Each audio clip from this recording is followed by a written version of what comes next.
no momento que eu estava acendendo a vela, vocês vão ver uma mulher que para atrás de mim, e no momento que eu termino o ritual, ela começa a me interrogar, começa a perguntar.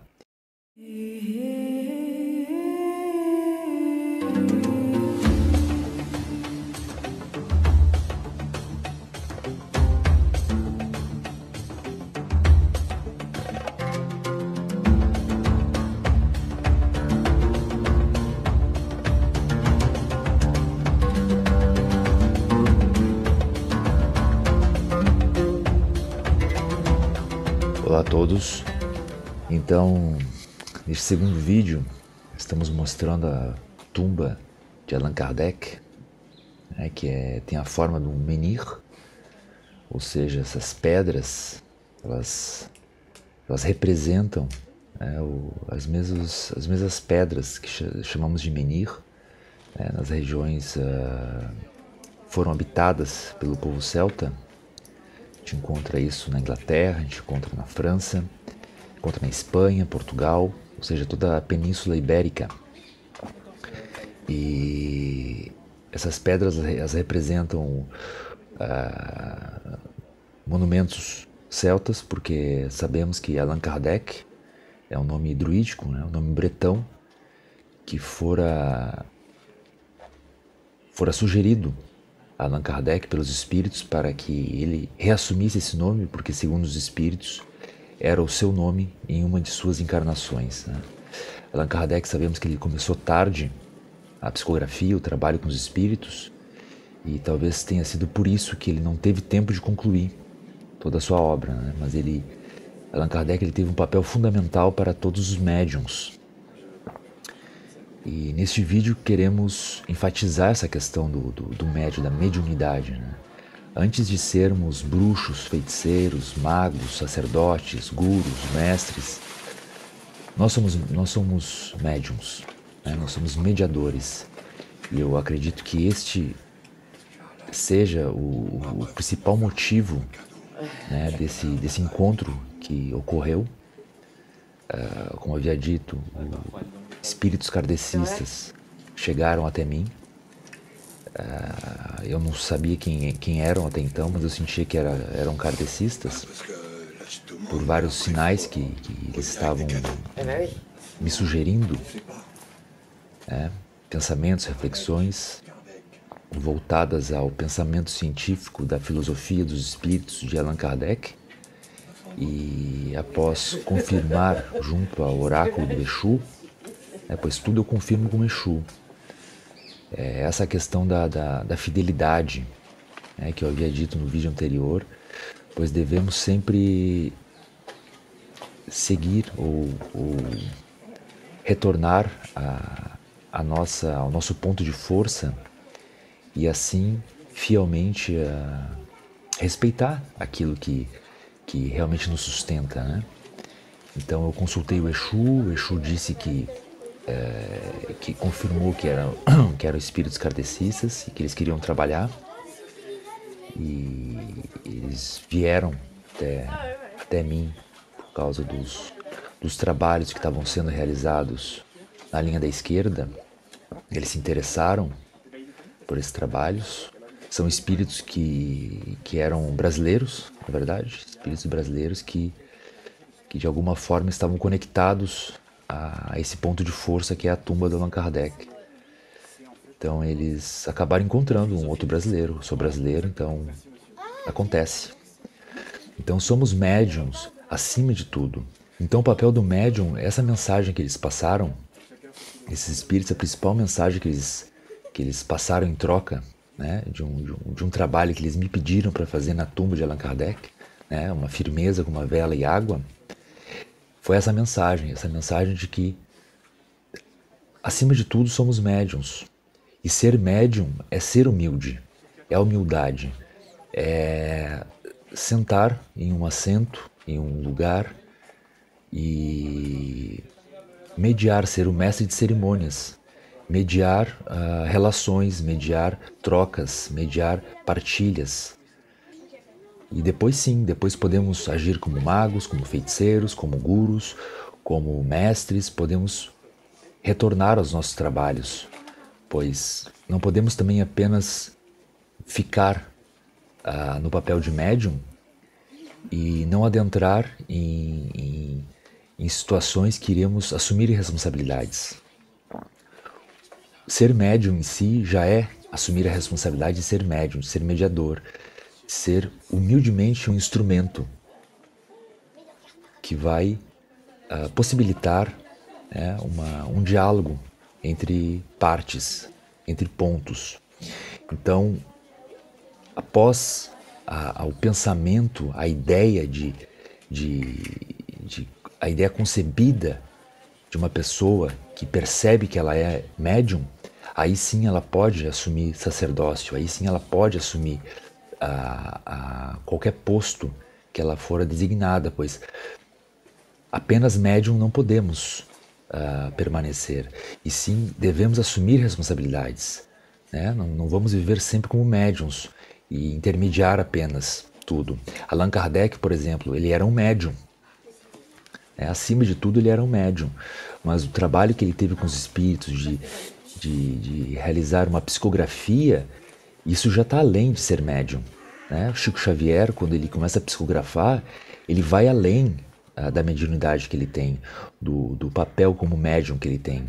Mas é o papel como médium que ele tinha, que dava base para ele poder fazer as psicografias. A psicografia já é uma ação muito nobre, uma ação que exige certas habilidades. Então está além do médium, do papel de ser médium, mas que necessita, sobretudo, da consciência de ser um médium.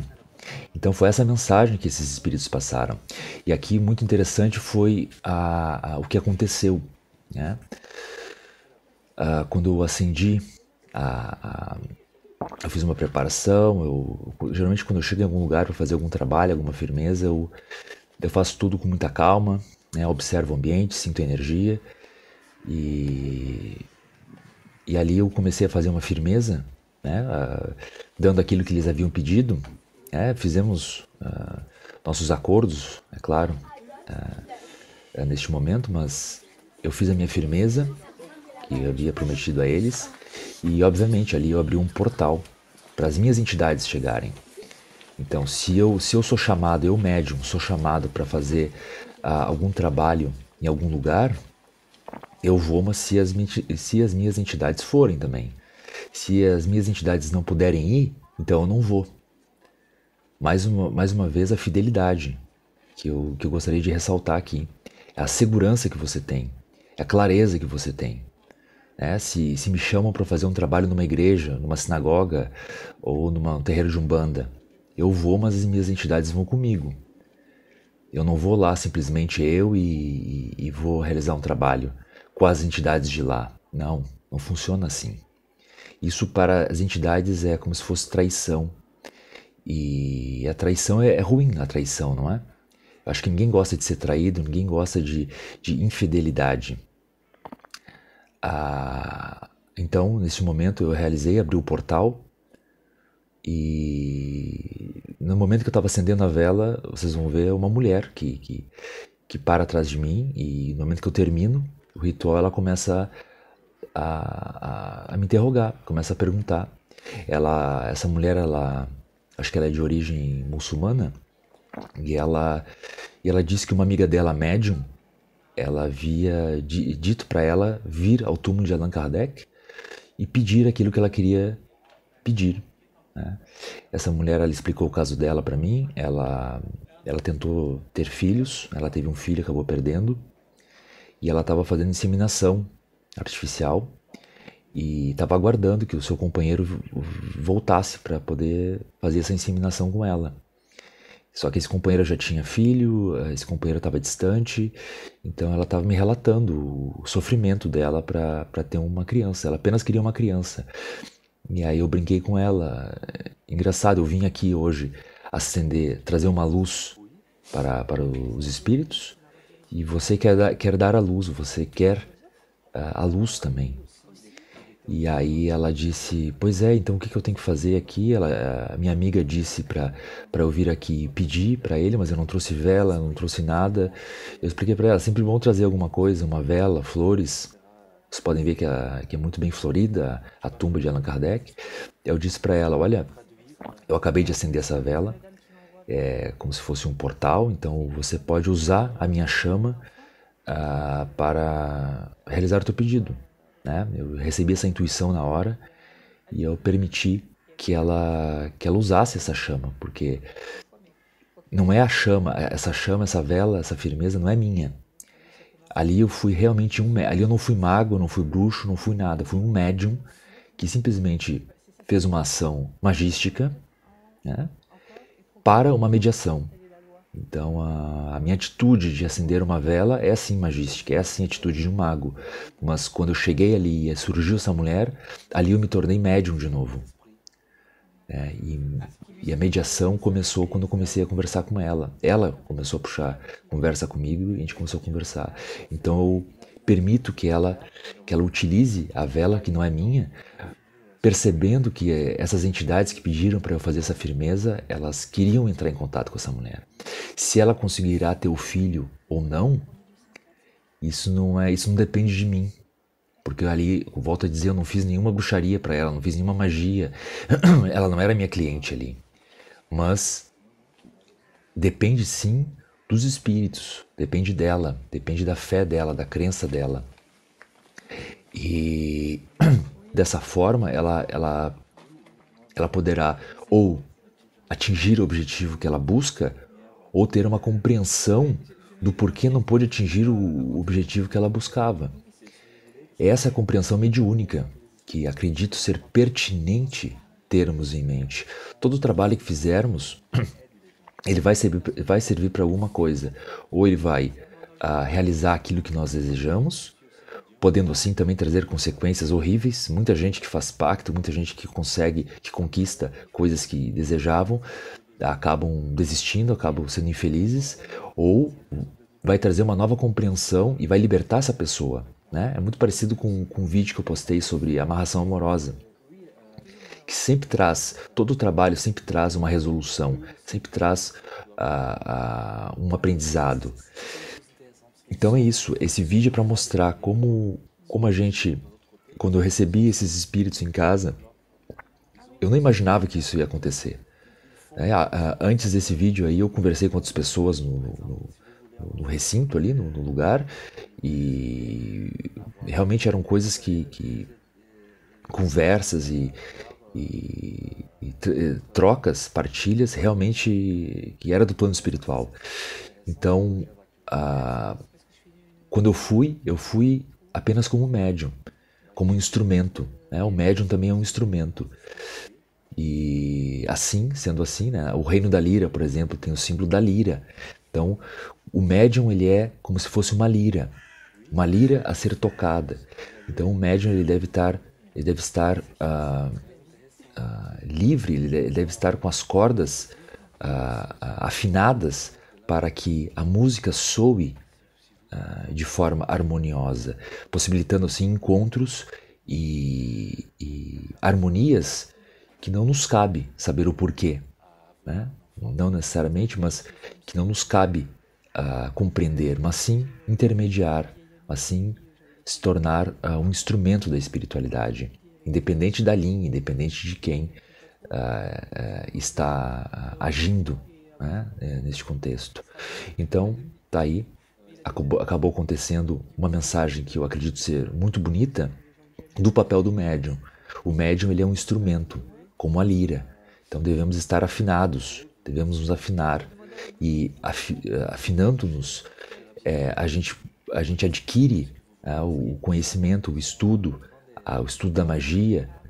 Através do estudo da magia, da bruxaria, da feitiçaria, é que nós afinamos as nossas cordas, para que quando tivermos que nos tornar apenas médiums, nós possamos realizar tal tarefa, realmente possibilitando que sejamos usados pelo plano espiritual como instrumentos.